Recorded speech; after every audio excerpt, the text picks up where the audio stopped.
There's a sentence people say about themselves that sounds like modesty and works like a prison. I'm just not a smart person. Listen to how easily it is said. At dinner tables, in classrooms, in the quiet of a man's own head. No one fights it. No one grieves over it. Because hidden inside the sentence is a gift. If intelligence is something you are born with or without, then its absence is not your fault. You are excused. You never have to try. The sentence is not a confession. It is a release form. And most people sign it young and never read it again. Every serious mind that ever examined this question arrived at the same verdict against it. Intelligence is not a possession, it is a practice. It is not what you have, it is what you do and keep doing, or quietly stop doing every single day. Start with the man who made not knowing the foundation of Western thought. When the oracle at Delphi declared no one is wiser than Socrates, he was disturbed and went looking for a wiser man to prove the gods were wrong. What he found instead became the most famous confession in philosophy. The only advantage he held over anyone was that he knew that he did not know anything.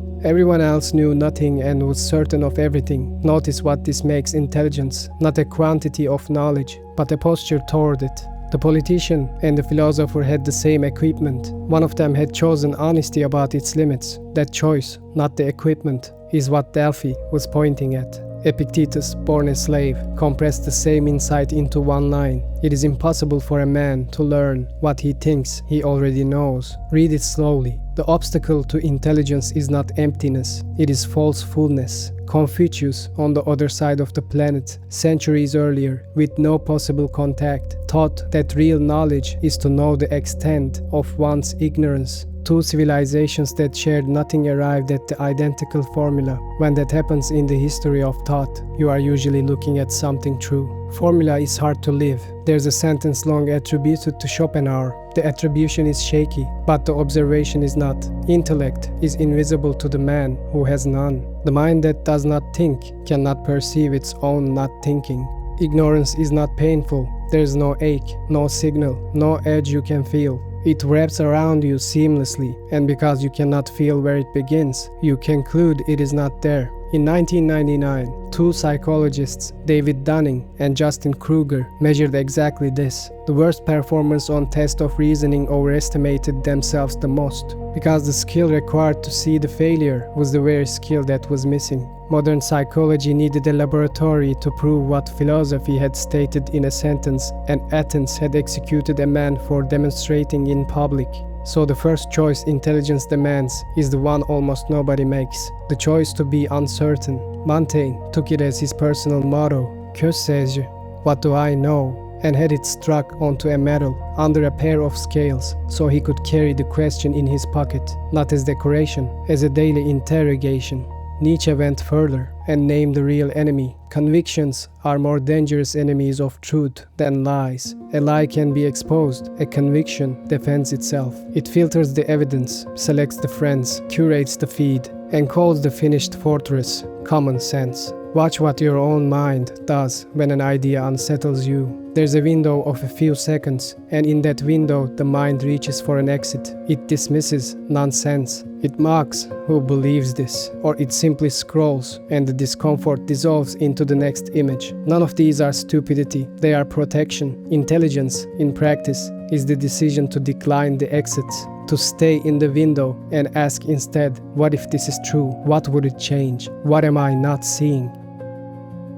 Richard Feynman, who spent a lifetime inside the hardest problems physics could offer, reduced his entire method to one warning. The first principle is that you must not fool yourself, and you are the easiest person to fool. That is not a scientist's technicality, that is the whole discipline. Everything else is application. Then there's the second choice, quieter than the first, where thinking actually happens. Pascal, in the 1600s, wrote that all of humanity's problems stem from man's inability to sit quietly in a room alone.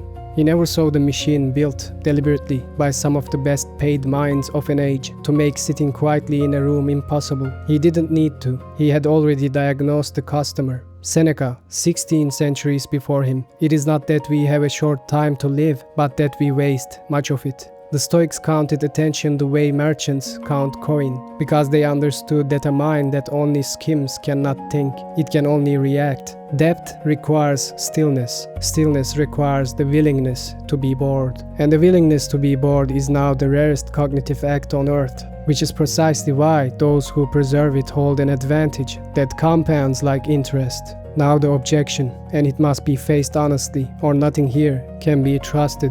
Native differences between minds are real. Some people compute faster, remember longer, see further. Not everyone can be Newton, but listen to the man who supposedly proved the objection. Einstein, in a letter about himself, "I have no special talent, I am only passionately curious." Darwin, assessing his own mind for his children with the coldness of a naturalist examining a specimen. No great quickness, poor memory, limited power of abstract thought, only an unusual capacity for noticing things, patience, and industry. You may say they underestimated their own gifts. The gifted often do, granted, but notice where each of them located his method, not in the equipment, in the use of it. And the argument does not rest on their testimony anyway. It rests on a simpler question. Look honestly at the shape of an ordinary life and ask when the ceiling was ever touched. The abandoned books, the questions dismissed inside the 3-second window, the decades of thought surrendered to the scroll.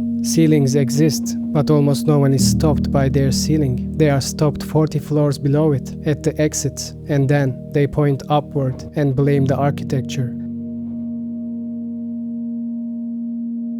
There's a line quoted everywhere as Aristotle: "We are what we repeatedly do." Excellence, then, is not an act, but a habit. Aristotle never wrote it. The sentence belongs to the Will Durant, a historian summarizing him in 1926. The misattribution survives because the summary is exact. Aristotle's actual word was hexis, a capacity built by repetition. The way a mason's hands are built by stone. He applied it to virtue. It applies, letter for letter, to thought. Kant gave the same command in 2 words. The motto he chose for the entire Enlightenment: Sapere aude.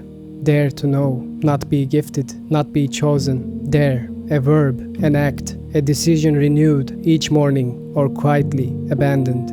And that is the whole case. Socrates chose to question what everyone knew. Montaigne chose to interrogate himself daily. Darwin chose to notice with patience for decades. Feynman chose to distrust the easiest person to fool. None of them waited to feel intelligent first. The feeling follows the practice. It never precedes it. Mill said, "It is better to be Socrates dissatisfied than a fool satisfied." But he left out the operative fact. It is a choice between them, made in the window, made at the exits, made tonight in a quiet room, with a difficult page open in front of you, or not made, which is also a choice, signed like a release form in a hand that gets steadier every year. You were never denied a mind, you were handed one, unexamined, like a book brought in for binding. Whether it is ever read, that was always yours.